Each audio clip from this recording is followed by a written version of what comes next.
தீய சக்தியோட பேச்சாளர் ஒருத்தர் இருக்கார், சிவாஜி கிருஷ்ணமூர்த்தி ஒருத்தர் இருக்காரு. அவர் ஒரு 2 வாரத்துக்கு முன்னாடி வந்து பார்த்தீங்கன்னா நம்ம ஒரு பெண்மணி, நம்ம தளபதியோட ரசிகர் ஒருத்தர், அவங்க வந்து சொல்லியிருக்காங்க, எங்கள் வீட்டுக்காரங்களோட எங்கள் தளபதி எனக்கு ரொம்ப பிடிக்கும்னு சொல்லி ஒரு காணொலியில் பேசியிருப்பாங்க. அதுக்கு அந்த சிவாஜி கிருஷ்ணமூர்த்தி அவர் சொல்லியிருப்பாரு, தனி ஒரு பங்களா வீடு காலியாக தான் இருக்கு, பெட்டில் போய் பத்துக்கணுமான்னு சொல்லி ஒரு பெண்ணை வந்து ஈடுபடுத்தி பேசியிருப்பாரு. எங்கள் தளபதி சொல்லுவார், தர்மம் தான் ஜெயிக்கும், மானம் தான் ஜெயிக்கும், ஆனால் கொஞ்சம் லேட்டாக ஜெயிக்கும்னு சொல்லுவாங்க. அதே போல இன்னைக்கு நடந்தது என்னன்னா, 2023 நம்ம தமிழ்நாட்டோட ஆளுநரை பற்றி தவறுதலாக ஒரு வார்த்தை ஒன்று பேசியிருப்பாரு சிவாஜி கிருஷ்ணமூர்த்தி. இன்னைக்கு இந்த நிமிஷம் அவருக்கு வந்து 3 ஆண்டு சிறை தண்டனை கொடுத்திருக்காங்க. 3 ஆண்டு சிறை தண்டனை மற்றும் 20,000 அபராதம் வச்சிருக்காங்க. ஏன்னா இந்த தீய சக்தியோட பேச்சாளர் ஒரு பேர்ல பெண்களை இழிவுபடுத்தி பேசுறது, பெரிய பெரிய தலைவர்களை இழிவுபடுத்தி பேசிக்கிட்டே தொடர்ந்து ஒரு வேலையாக இருந்தார். கேட்டா எனக்கு சின்னவர் பேசினார், பெரியவர் பேசினார்.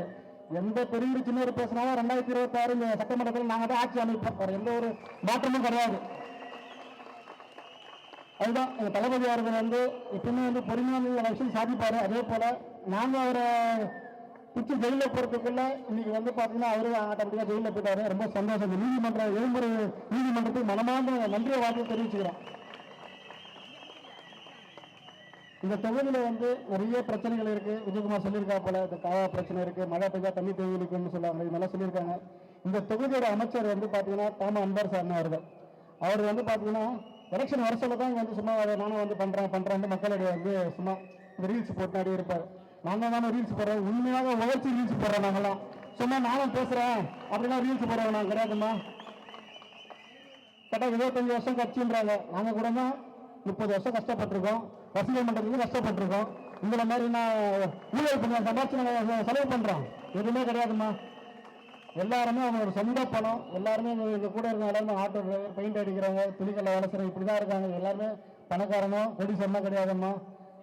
உங்க வீட்டு பிள்ளையா நினைச்சு இந்த விஜயகுமாராகட்டும் அவரோட சேர்ந்த பணியாற்ற அனைவரும் சரி, உங்க வீட்டு பிள்ளையாக நினைச்சு வருங்க சட்டமன்ற தேர்தலில் இந்த விசில் சின்னத்துக்கு வாக்களித்து எங்க தளபதி அவர்களை பெருவாரியான வாக்கு வித்தியாசத்தில் ஜெயிக்க வைக்கணும் தாழ்நிலை கேட்டுக்கொள்கிறேன். விசில் வச்சிடலாமா? சட்டம் கேட்கலையா? கன்ஃபார்மா இங்க ஒரு கவுன்சிலர் ரெடி ஆயிட்டாரு விஜயகுமார் அவர்கள். ரொம்ப சந்தோஷமா இருக்கு, ரொம்ப சந்தோஷமா. எனக்கு வாய்ப்பளித்த அனைவருக்கும் மனமான நன்றி தெரிவிச்சுக்கிறேன். நன்றி, வணக்கம்.